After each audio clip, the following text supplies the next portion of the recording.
and welcome to Teleislas News in English, to the most important news of the day.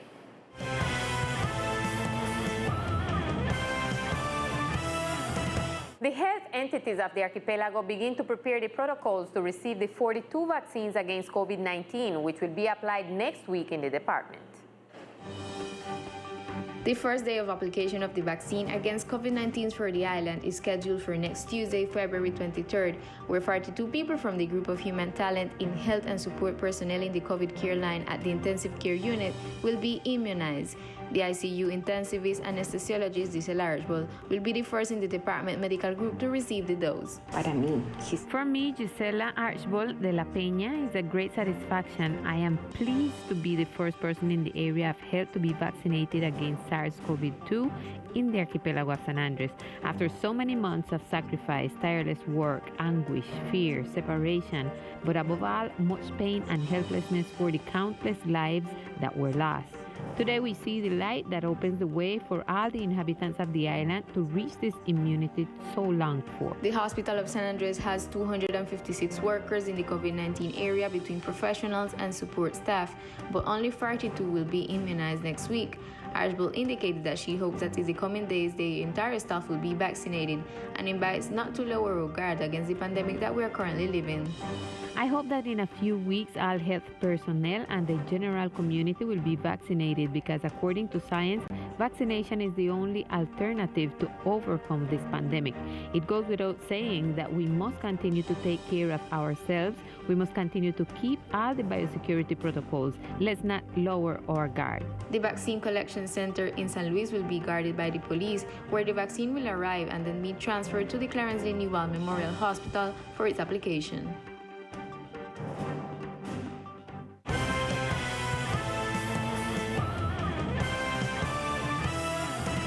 During this week, there have been numerous blockades on the island of San Andres due to the lack of water in several sectors. In response to these blockades, the departmental government has made some commitments to improve the living conditions of islanders. These commitments include short, medium, and long-term solutions that seeks to definitely guarantee the water service in these sectors. Esta mañana, pues nosotros iniciamos. This morning we started this blockade because practically we had been almost 2.5 months without water here in the sector, but thank God Dr. Alisa Hayes approached us and we had a very pleasant and cordial conversation, and she raised some important issues that we had presented to the government. Likewise, she made a commitment to the community to do everything possible to achieve some goals in the short, medium, and long term, and the community gave her a word and we decided to end the blockade. In this way, the community will begin a joint work with the departmental government to optimize the management of public services in the sector that have been most affected by the lack of water. Let's remember that during this week, several blockades occurred in different neighborhoods of the island. Among them are Atlántico, Slave Hill, Perry Hill, South End, Davie Hill, and Schooner Bight sectors. In these blockades, leaders of different departmental portfolios, as well as the governor in charge, Allen J. Stephens, were present to engage with the community. En nombre de la administración departamental. On behalf of the departmental administration, we understand that we are in a time of drought where we are feeling the effect and the lack of water in many sectors. It is the intention of the administration to respond to what can immediately resolve and help the community quickly, so we will act, but we are also calling on the community so that we respond to these situations. We need to reduce the de facto ways to approach these issues. Similarly, the governor in charge said that he is already in contact with the manager of the water company, Veolia's Aguas del Archipelago, in order to continue supplying the precious liquid to these affected sectors. And with the increase of blockades and complaints from the community, concrete answers are needed on what to do with users being unsatisfied with the services received. In this regard, the manager of Veolia provided some clarifications to guide users. Here is the note.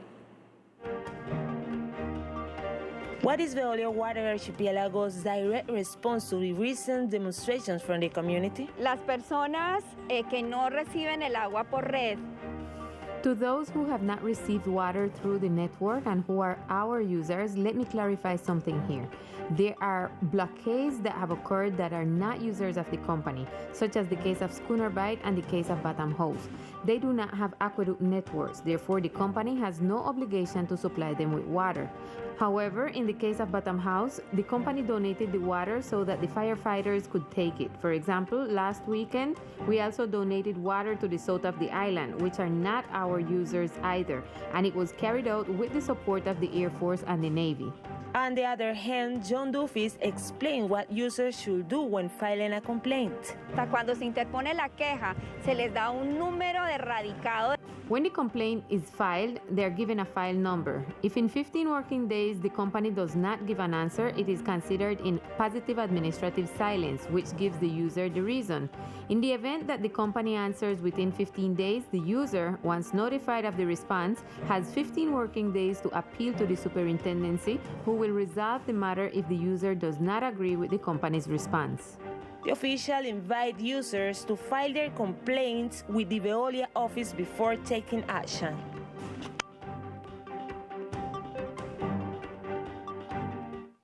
And now we continue with all the news from the sister island of Old Providence.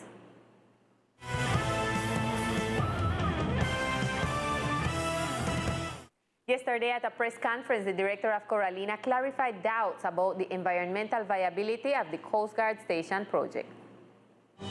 Through Resolution 1014 issued in 2016, the Board of Directors of Coralina gave environmental viability for the construction of the Coast Guard dock in Old Town. This was announced by the director of that corporation at a press conference. However, he clarified that the corporation refrained from deciding on the structure on land. They abstain to the emerged area, taking into account that according to the final documentation submitted by the petitioner, in this case the specific command determines that such infrastructure is outside the area of jurisdiction of the DEMAR and therefore is not subject to environmental viability of Coralina. The specific command has environmental viability for the construction of the dock. The director, Arnie Britton, spoke of a follow-up to the work that was not carried out by the corporation since the construction of the dock had some conditions.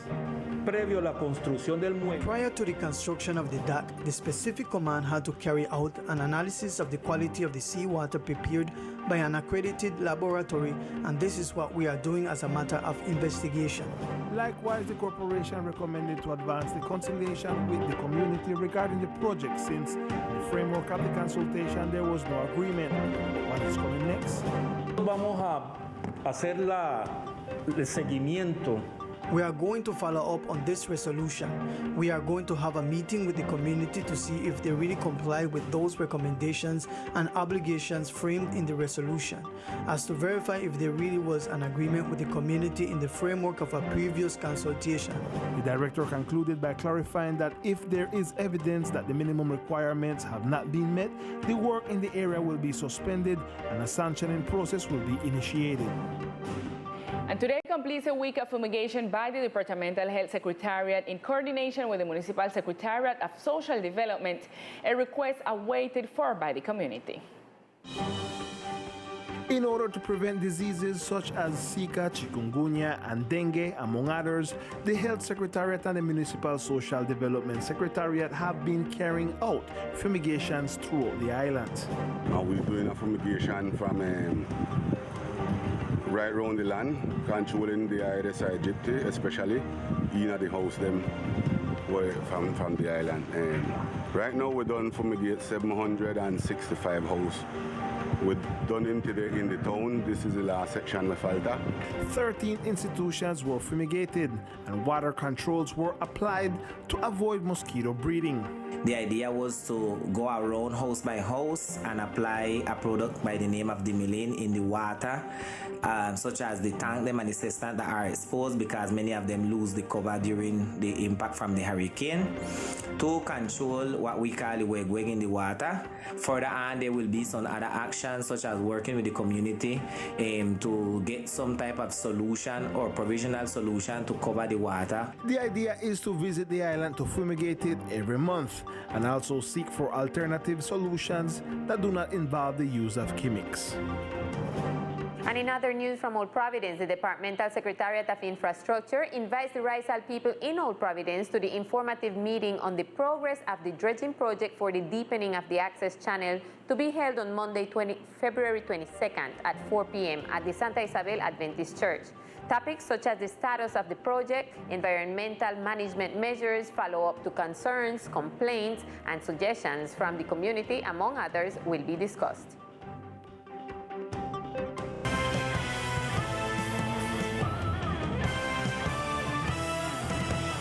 And now we continue with all the cultural news of the department.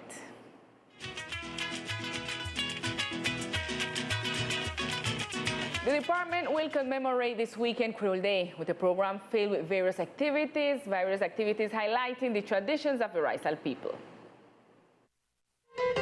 As part of the celebration of the International Mother Language Day, the Secretary of Culture pays tribute to the Creole language with a series of activities starting this February 20, which seeks to exalt Rizality with artistic expression, traditional cuisine, and history of the ethnic people.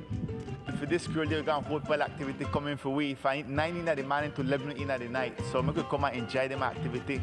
We're going to find the morning soon. We're going to well academical moment. Also we're going to one gastronomical expression for taste. Demand them in the galley. That's the name of the activity we got. But so we don't know say that from 9 to 11. So we're going to dance.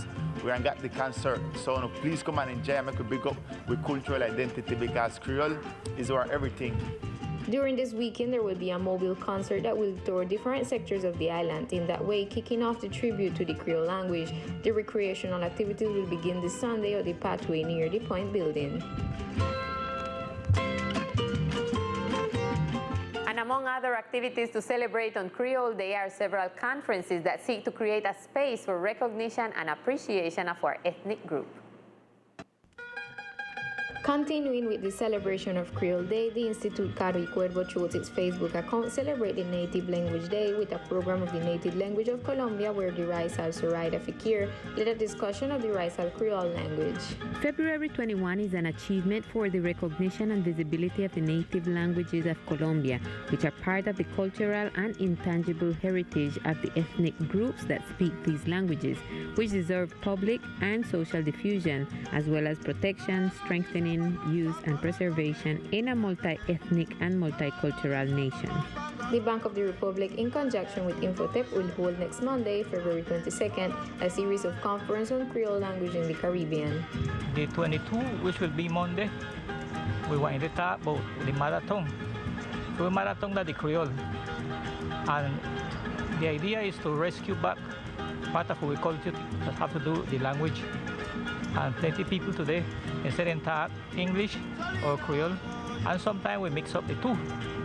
So the idea is to rescue our culture by talking Creole, writing Creole, and making music in Creole. We have to rescue it because that is part of our identity. This conference seeks to highlight the importance of promoting multilingualism and the cultural and linguistic diversity of the various native communities. Now we continue with the weather forecast for tomorrow.